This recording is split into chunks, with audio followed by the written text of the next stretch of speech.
I mentioned that we will meet our commitment to national defense. We must meet it.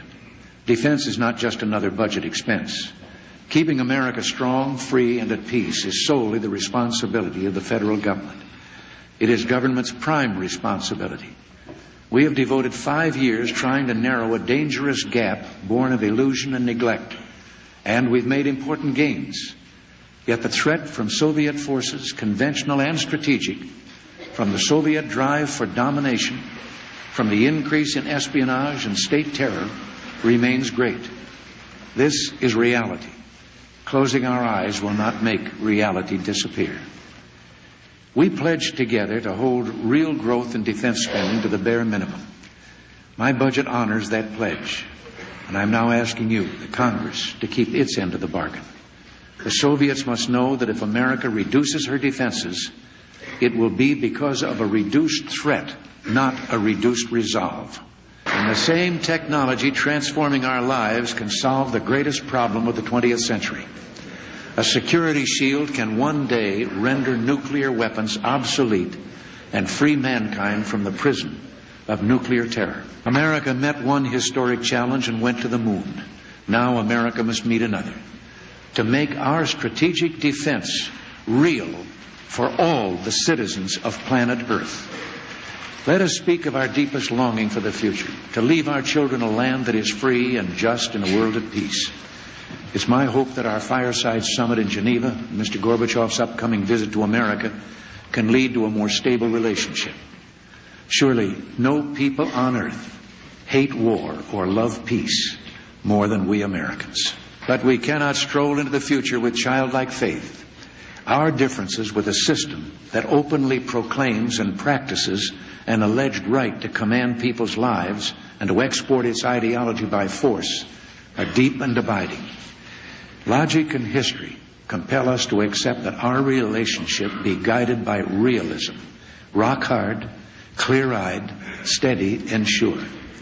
Our negotiators in Geneva have proposed a radical cut in offensive forces by each side with no cheating.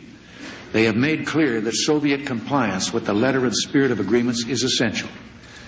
If the Soviet government wants an agreement that truly reduces nuclear arms, there will be such an agreement. But arms control is no substitute for peace. We know that peace follows in freedom's path, and conflicts erupt when the will of the people is denied. So we must prepare for peace, not only by reducing weapons, but by bolstering prosperity, liberty, and democracy however and wherever we can. We advance the promise of opportunity every time we speak out on behalf of lower tax rates, freer markets, sound currencies around the world.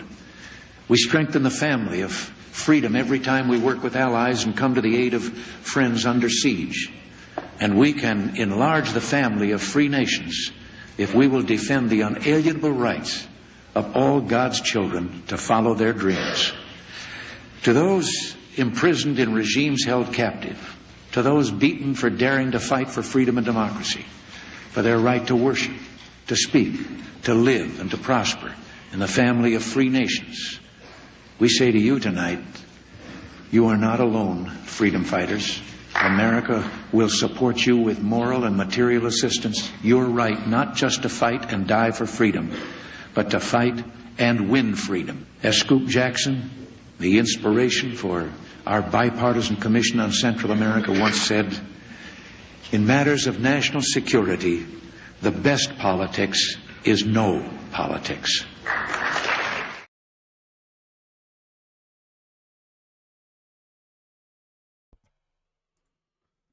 Good afternoon, everybody. Thank you for joining me. I'm Brian Lusk, and thank you again for coming here. We got a lot of important information in today's Ukraine update. If you're just now tuning in, absolutely let me know you're here. And pop any questions you might have into the comments. I'll be watching for them. So let's go ahead and get started on some of the big news that's coming in Ukraine today. And the most interesting, weird item, you might say I'm going to lead off with, is this little piece of information right out of... I don't know what to make of it. A 30-kilometer long wall of train cars has been placed in Donetsk Oblast. Hey, Douglas, glad to have you here. Now, this is not a picture of that set of train cars there, but it's about 6 kilometers behind the front lines on the Russian side. The theory of this barrier, now nicknamed the Tsar train, may be intended to serve as another defensive line against advancing Ukrainian troops. They do show these kind of stretching from Olenivka, south of Donetsk, to Volnovakha, north of Mariupol, and with about 2,100 freight cars involved. Now, this area, when they started this construction, it was done in the late summer period, and it was really inactive at this point. There were no serious offensives happening in the area. So the purpose of it is not exactly clear. Defensive line would certainly make some sense, and this would make it a much harder area to go through, with the train actually blocking the main way of getting past it. But there could be other purposes for it. We just don't know. So overall, we've got a situation that the Russians are setting up this line of train cars. We don't know why, but it's believed to be a defensive structure. Then we're going to go on to what I think is probably the most important news from this weekend. Let's see if I can bring this up here. I don't want to, hang on, I gotta mute this.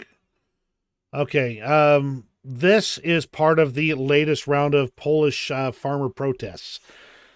This set of trucks was on its way past the customs area and were in transit to Lithuania when they were stopped by Polish farmers, assuming that's to be accurate as far as exactly what their motivation and who they were is. They then proceeded to take a cutting wheel to the backs of the trucks, to the doors on the back of the trucks, and they spilled grain on the ground from them. Now, Ukrainians have a unique relationship with their grain that dates back to the Holodomor. Now, I'll get into that in just a moment here, but let's go ahead and finish off the news portion of this real fast here. Lord Bebo kind of gave us a little bit more information on this video. Let's get back here. Took a circular saw and cut open the hatches with about 3 tons being spilled from each truck. And here's kind of a video of that happening. Let me get this backed up a bit. Get this maybe get a little bit larger. There we go. Each of these trucks, you can see the back of them was open, spilling out some of the grain. Hi, Ozzy. Thank you very much for joining me today. The relationship, again, between Ukrainians and grain is deeply, deeply ingrained in their national psyche. I can't even pretend to understand it. I'm going to do my best to provide at least some context so that perhaps you might be able to research and learn some more. The movement of the trucks did resume eventually after this had happened, and overall it looks like the situation's been stabilized. Even today, this is the type of situations that that Ukrainians are going through to try and to deal with with getting their own grain out of the ground. You can see here an impact crater that exploded in the middle of this farmer's field. No telling exactly how much was lost in that area, or if this was just one of many. However, we know that there were tons of mines that had to be pulled out, often 4,000 or so for a couple of acres of ground, just to be able to plant and harvest this wheat.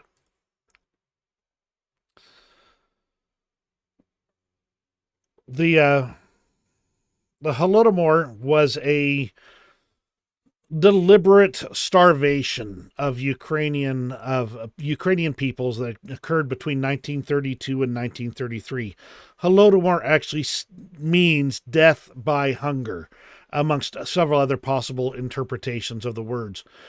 The Soviet Union demanded more and more grain of the Ukrainian Soviet Socialist Republic. They said, and the numbers I'm remembering are that the Russians wrote down that Ukraine had produced 68 tons of grain, but the actual yield was 50 to 60, probably in the lower end of that, from a combination of bad weather, bad agricultural practices, over farming, not allowing fields to go fallow, a demand for tribute from the peasant class. All of these factors resulted in literally the starvation of vast amounts of the Ukrainian population. To put it into perspective, the population growth during these years for Ukraine was pegged at 6.6%, compared to Belarus and Russia, which were 16 to 17%. It created an entire generation that has a relationship with this grain that they were denied by Soviet policy, by Soviet action, and prevented from having. People starved to death. Some fell to cannibalism. Some did everything they could. There's one reporter who spoke of coming to a train station in Kiev and having the Ukrainian women bring their babies to the train with their starvation bulged stomachs and their oversized heads on frail toothpick bodies, and begging them to take these children away. This is, even today, grain is a vital part of Ukraine's moral and ethical structure. They do not waste the grain. They do not spill the grain. They do not let it go under any circumstances. Bread is baked into the Ukrainian psyche from this incident alone. 2 years of a Soviet genocide of Ukrainian people by stealing their food right out from under them, right out from their mouths. So this is what these Polish farmers just messed with. The U.S., you don't mess with the U.S.'s boats. The Ukrainians, you don't mess with the Ukrainians' grain. And that's the situation we're looking at. Robbie here says, yes, my wife's grandmother saw this starvation. She had a few potatoes for a month.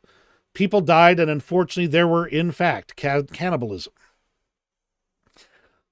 So this is what the Polish farmers have just messed with. They've just messed with Ukraine's grain. This is going to be a tough one for Ukraine to get over. Hopefully, these farmers are just misguided.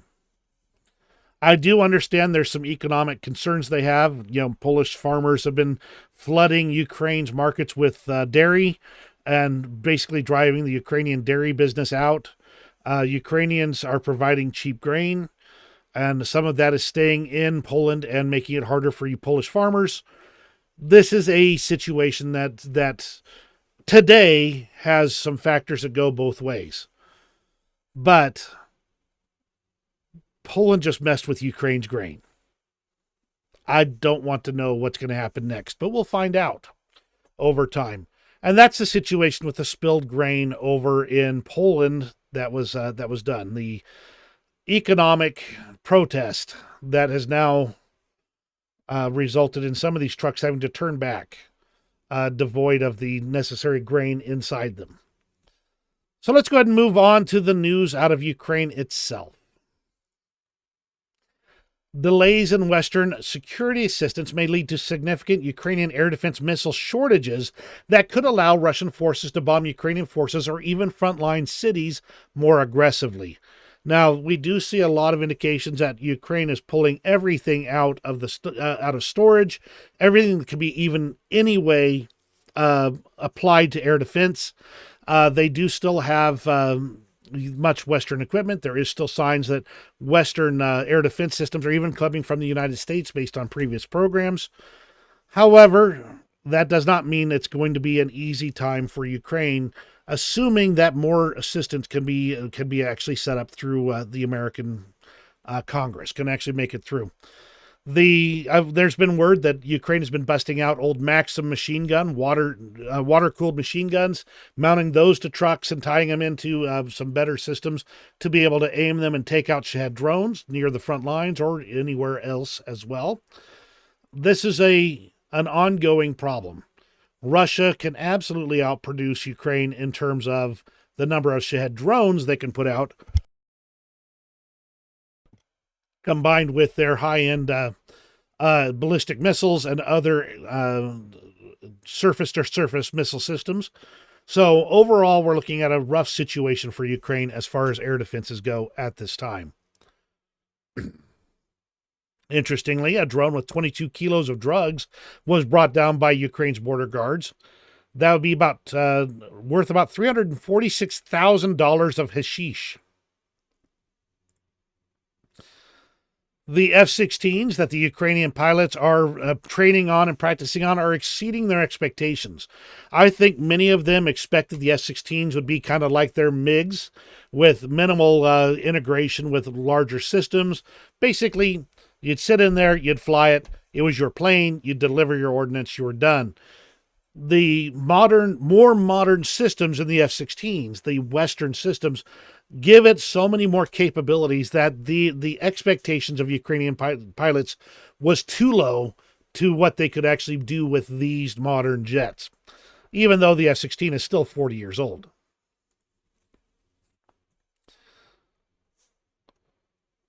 Let's bust this up here. I kind of got things a little bit out of order here. Ukraine will soon have an improved version of their Magura unmanned maritime drones. That's their multi-purpose drone that can be used for surveillance, reconnaissance, patrolling, search and rescue, mining action, and maritime security, as well as combat missions. This is the things that Ukraine is doing with their naval drones are just impressive. They have literally driven the Black Sea fleet, the Russian Black Sea fleet, nearly completely out of the Black Sea. My understanding is that even the port of Feodosia in Crimea is also being abandoned by Russian forces because it's no longer safe enough for them to effectively use.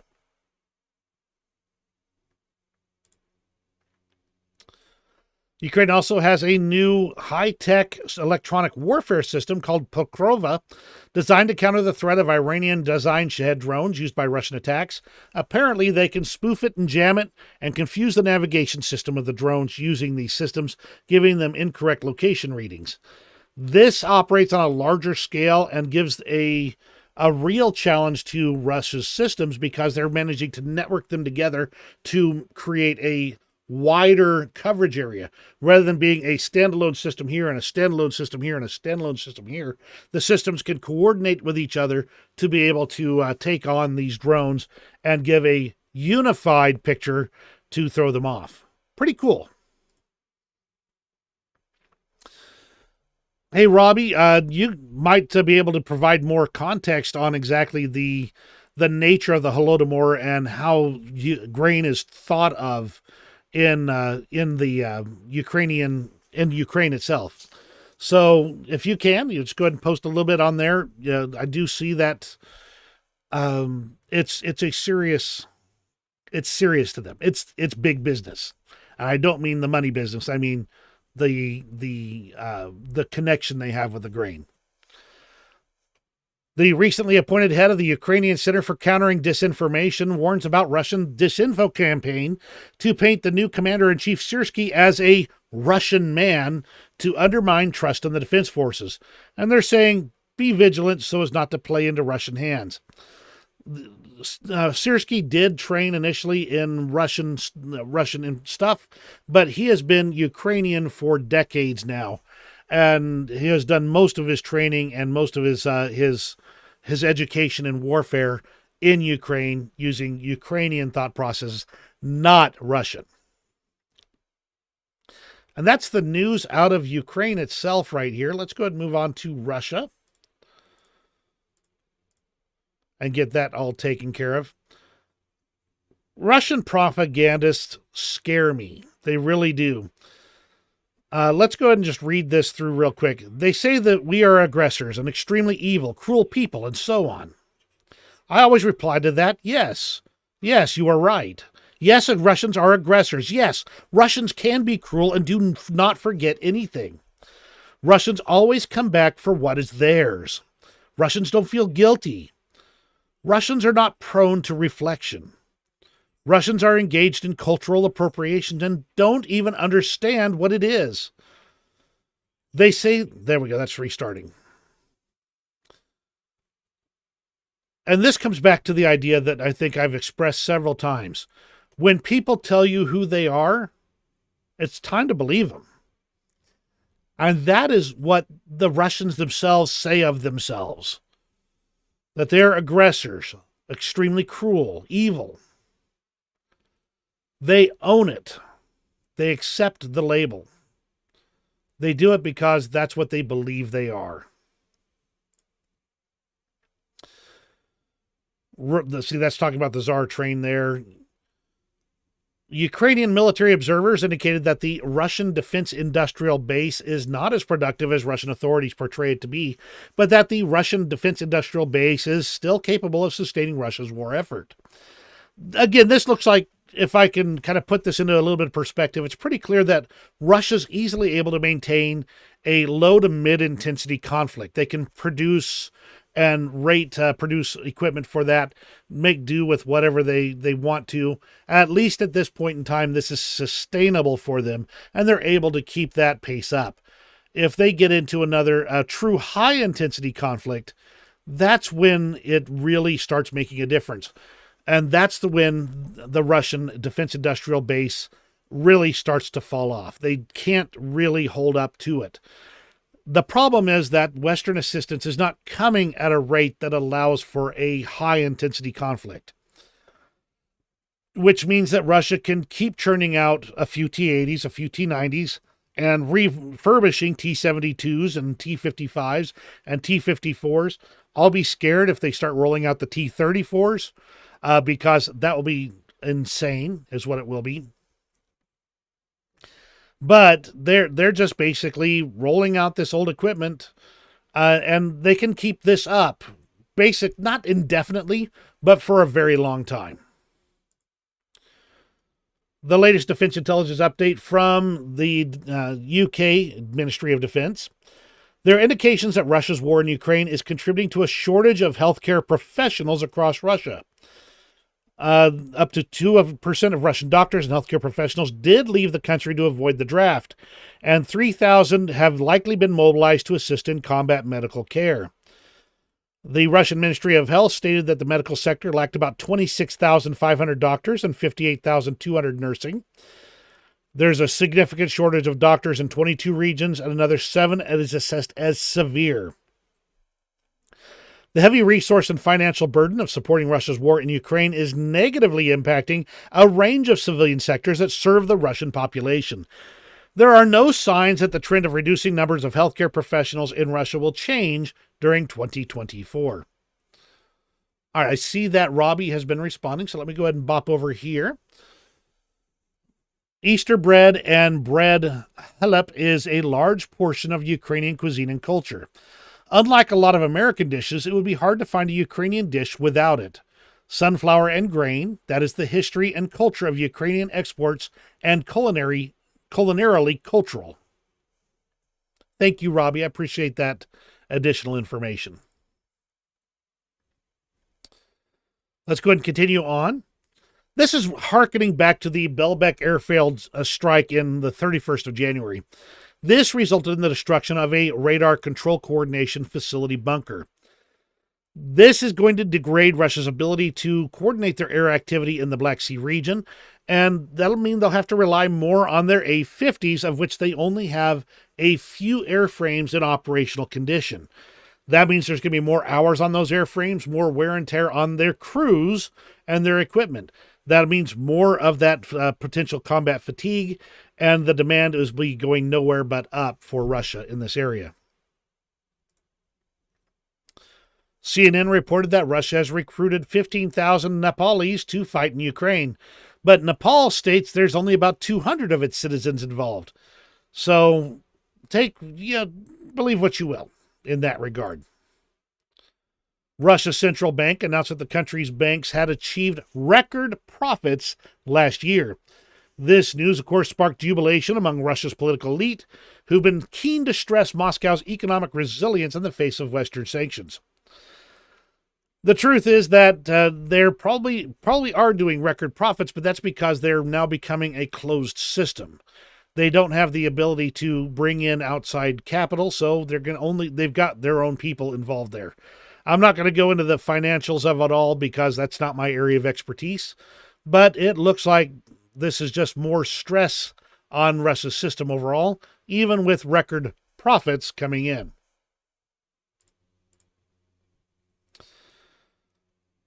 The Russian Ministry of Defense reported this, so take it with a grain of salt. Ukraine had used, according to them, semi-submersible unmanned boats to attack Russian civilian transport vessels on the southwest region of the Black Sea. It says that Russian warships and aircraft repelled the attack, with one unmanned boat destroyed by artillery fire and the rest suppressed by electronic warfare. They report no damage to their ships.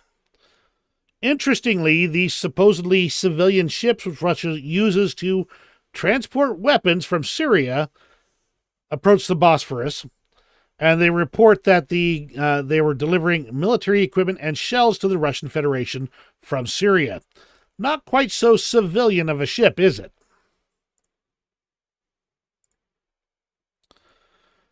This interview happened middle of last year. This is a Russian captain, I believe it's a lieutenant captain or something like that, talking about them using their precision weapons.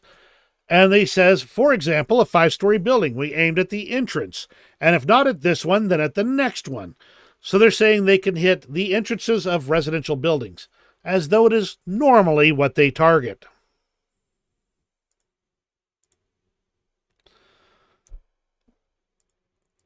There was a bomb discovered at a plant in St. Petersburg. I had some more information on this. I'm not sure what happened to it.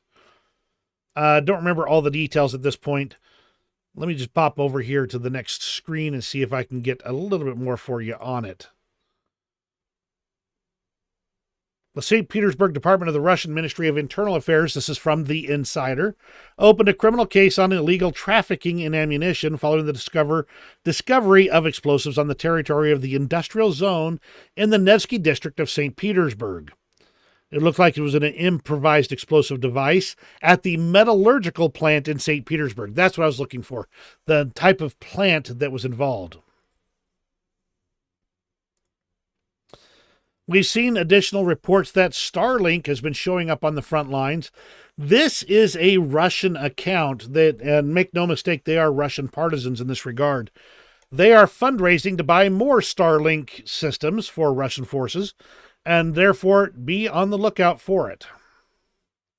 I expect we will see more Starlink showing up. Russia's FSB has accused the Federal Air Transport Agency of secretly selling off 36 planes and helicopters. The aircraft left under the pretext of charter flights but never returned. 3 Mi-8 helicopters are now in use by Ukraine. So the Russian, probably corruption here, in fact, I guarantee it's corruption. They sold off some of the planes and helicopters they had available, and now some of them are fighting against them in Ukraine. And that is the news out of Russia. Take a brief pause here. How are you guys doing today? Let me know if how things are going for you. If you have any questions about the Ukraine war or anything else like that, I'm going to take a brief pause to get a drink of water.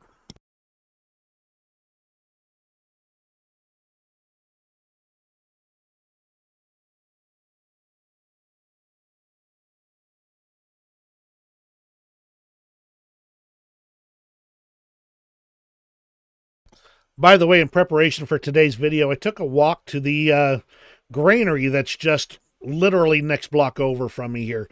Usually they have, I'll find large piles of corn, which is usually what they store there, sitting there from either spillage from trucks or other things.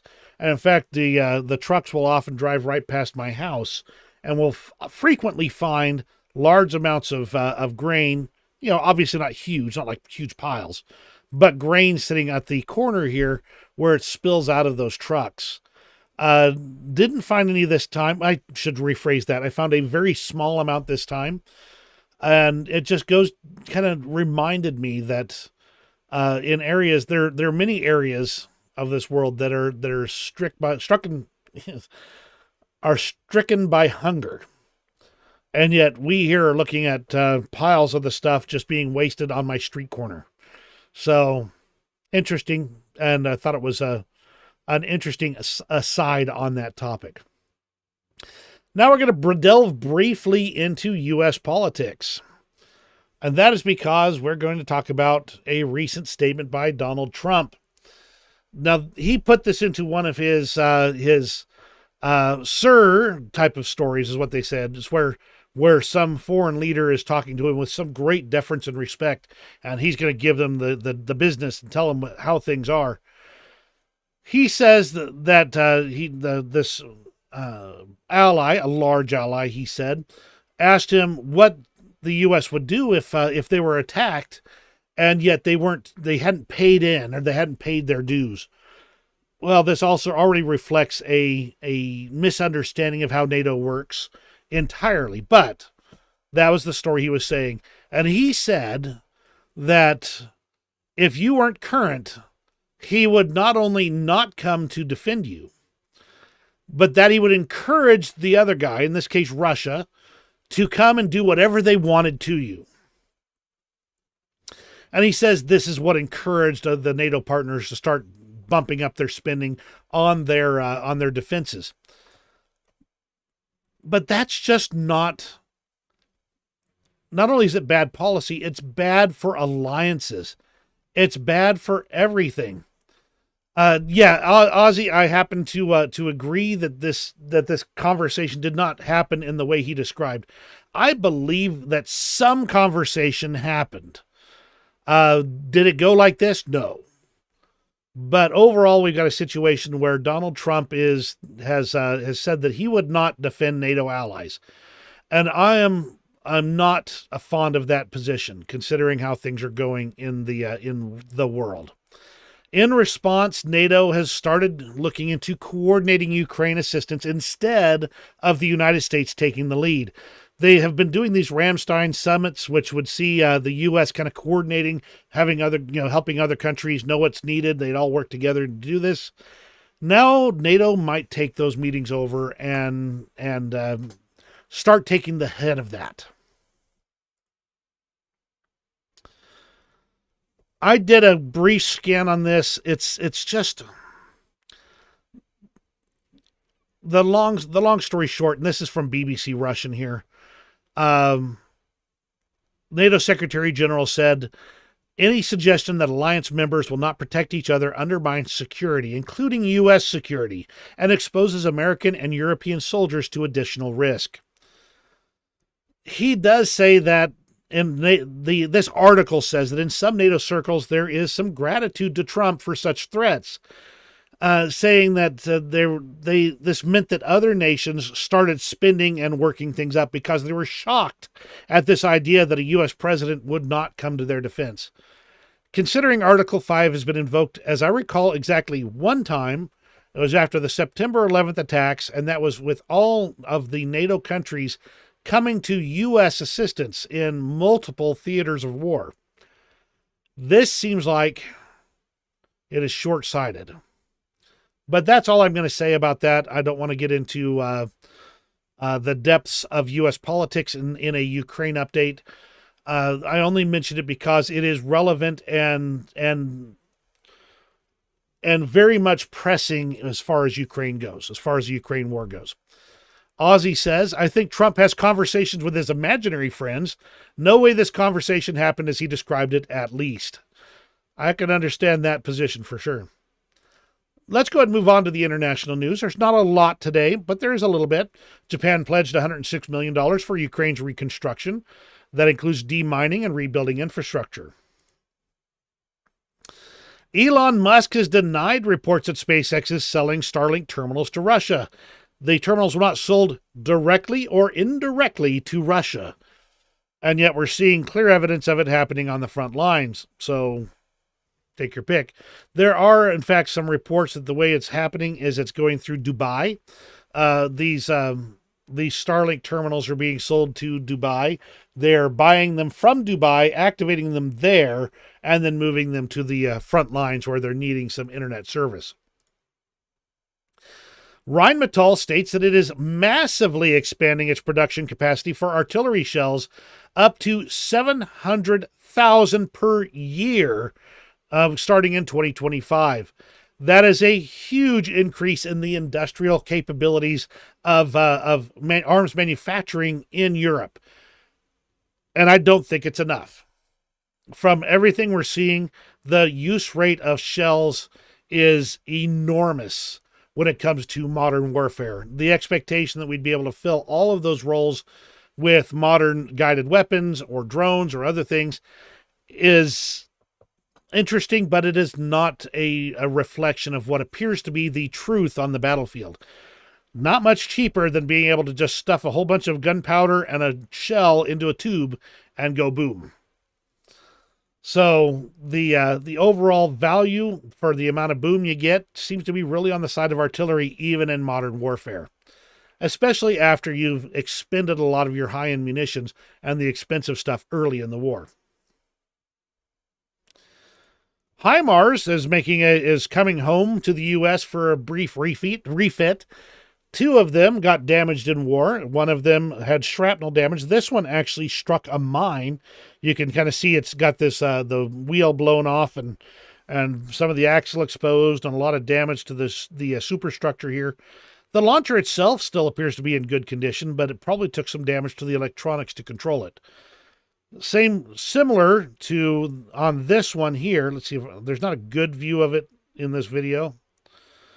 But this one was peppered with shrapnel on one side. Likely same issue. The electronics were likely damaged, and some other systems on it were probably damaged as part of that. And now it's back home for some for minor repairs, what they say. Some of these will go back to the front. It's just going to take a little bit to get them refurbished. We're next going to the front lines, and today we've got some crazy things going on here. Current weather conditions in Ukraine. You can see this truck is sunk up to its axles in, well, frozen water now. That thing's not coming out until they can get a real thaw on it. An American M2 Bradley showing off the amazing capabilities of the 25mm chain gun.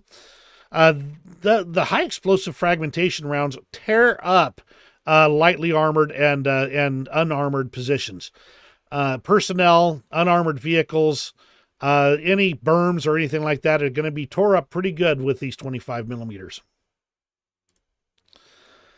Now let's move on to the biggest problem that we're seeing right now, Avdiivka. And I've got some more on this as we go. I'll try and pick it out, which means you'll see some of the sausage being made today. It's normal. Avdiivka, over the last couple of days here. This is 2 days ago. Yesterday. Day before yesterday and today, the Russians are making significant progress. There is the possibility of an active encirclement of Ukrainian forces in this area. Hi, Jerry. Glad to have you on board. Thank you. There is the serious concern for active encirclement, operational encirclement in this area. And Russians are managing to get really close to this one paved road that would allow them to get supplies in there. Hi, Lucille. Glad to have you as well. So absolutely, you'll check it out later when you get the opportunity.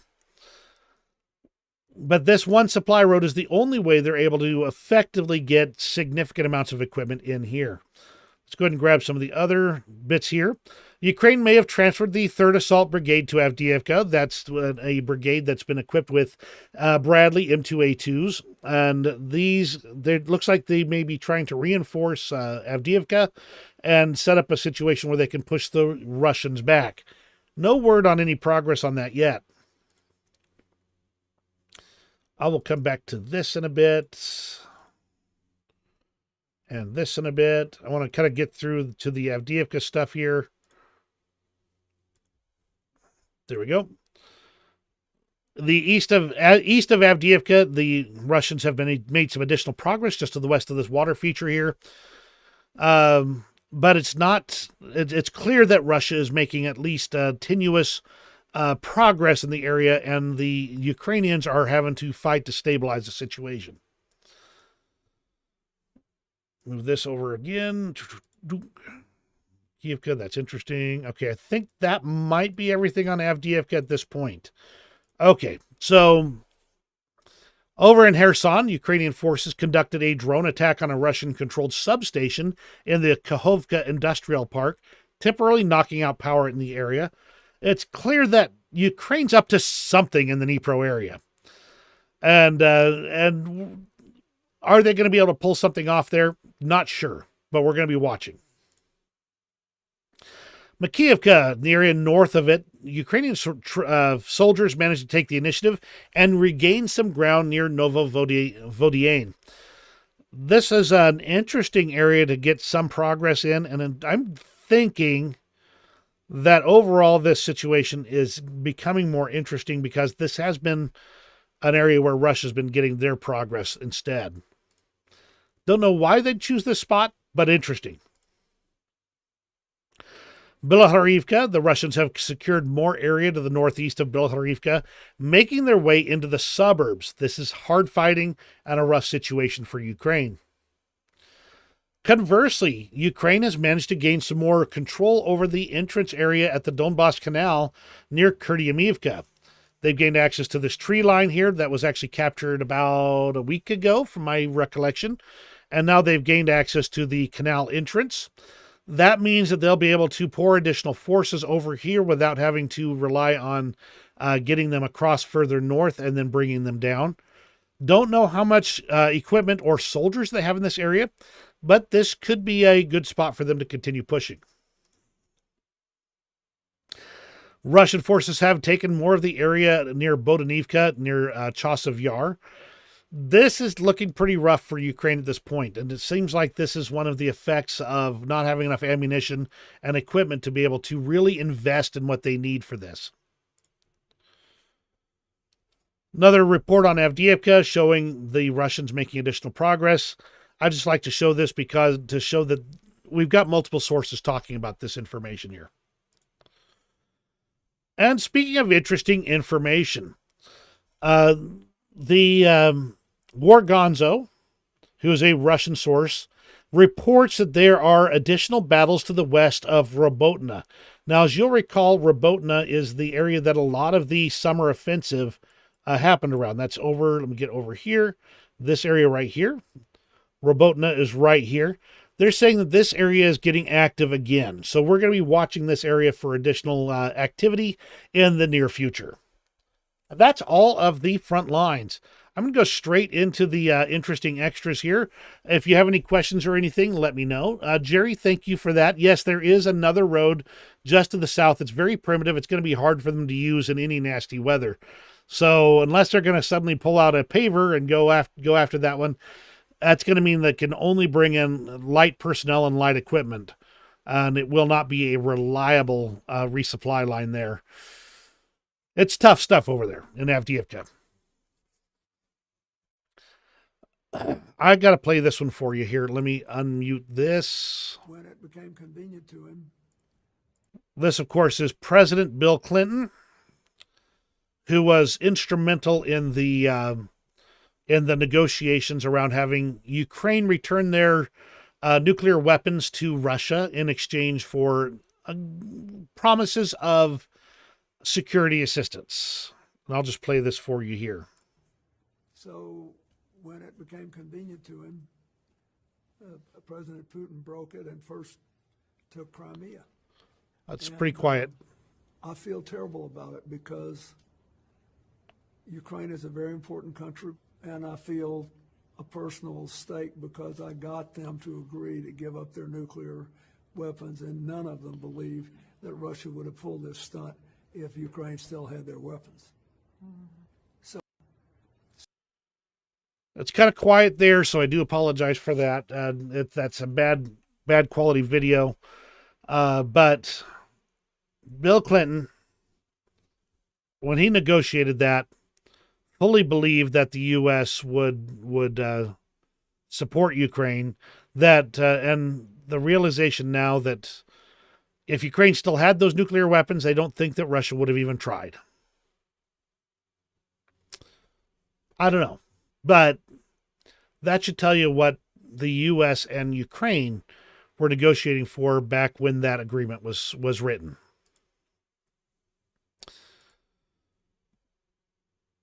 Here's an interesting story I did not know. Right after the fall of the Soviet Union in February of 1992, well, there was worries that they would not have enough medical supplies and equipment and people in order to be able to take care of a whole bunch all these people that all of a sudden found themselves with a questionable, almost toppled government.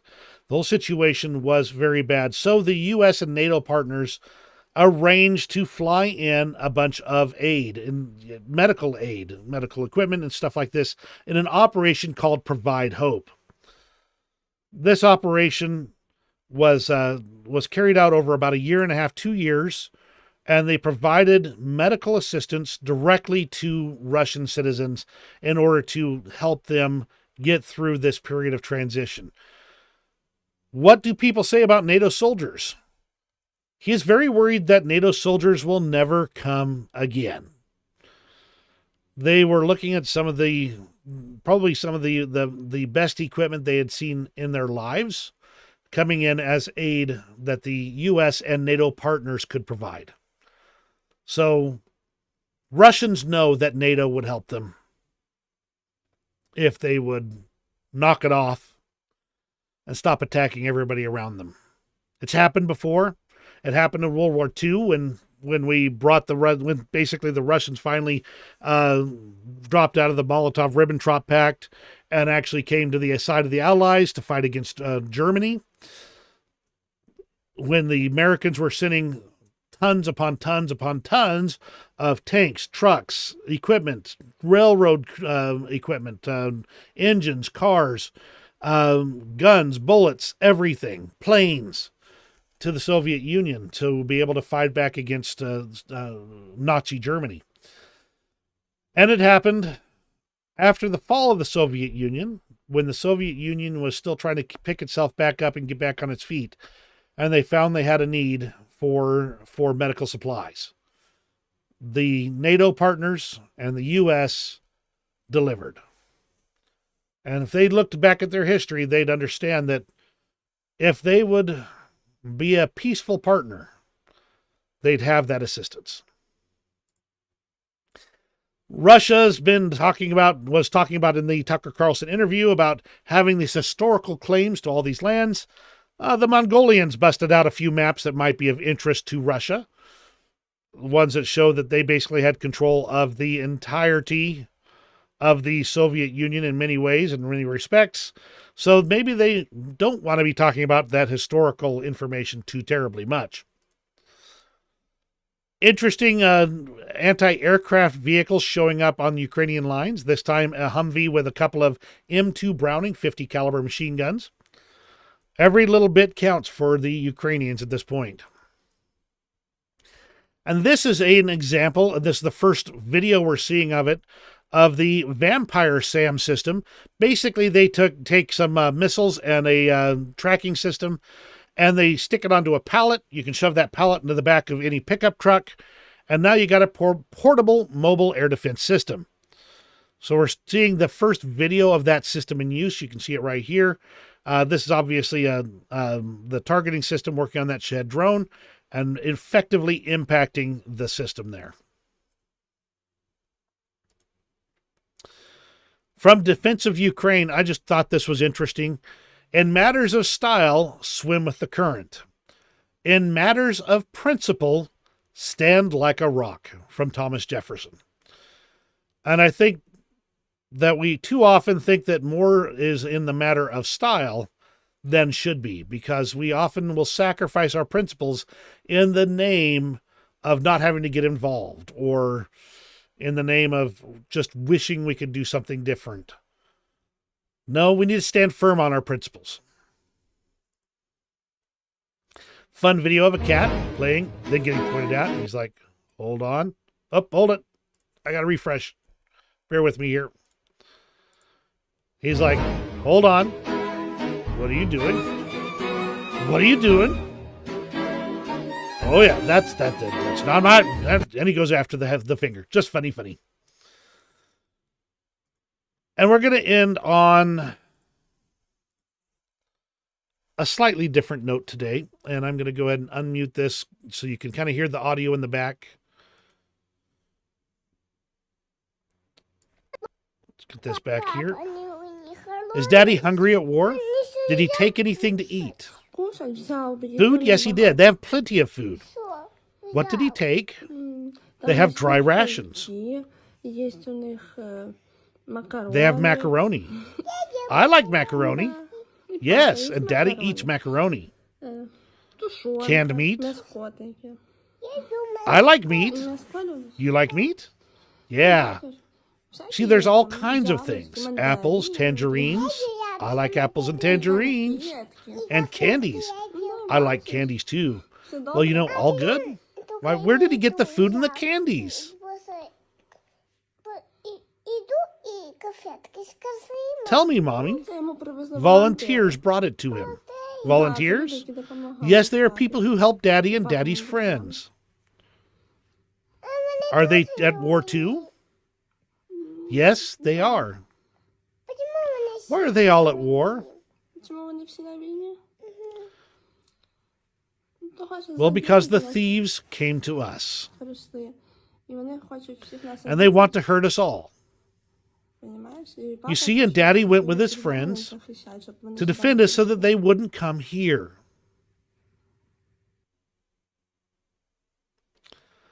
That's little Nicole worried about her father at war. She asks whether Daddy has food every day before bed.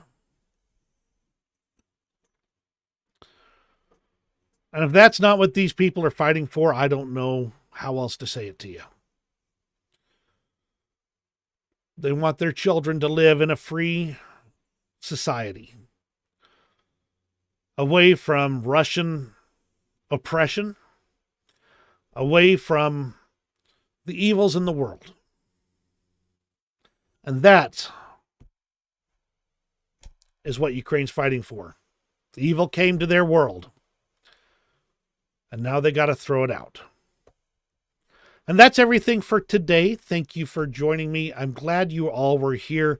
I always appreciate having you in with me on these live streams, as having your interaction makes all the difference.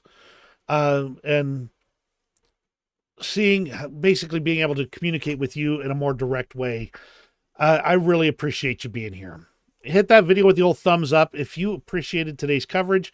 And if you know somebody who's looking out for information on the Ukraine war and you think they could use this information, absolutely share it with them so that they can be here for the next video and maybe join up with us. And all of us can together see what's going on. You have a great rest of your day, and we'll see you on the next video.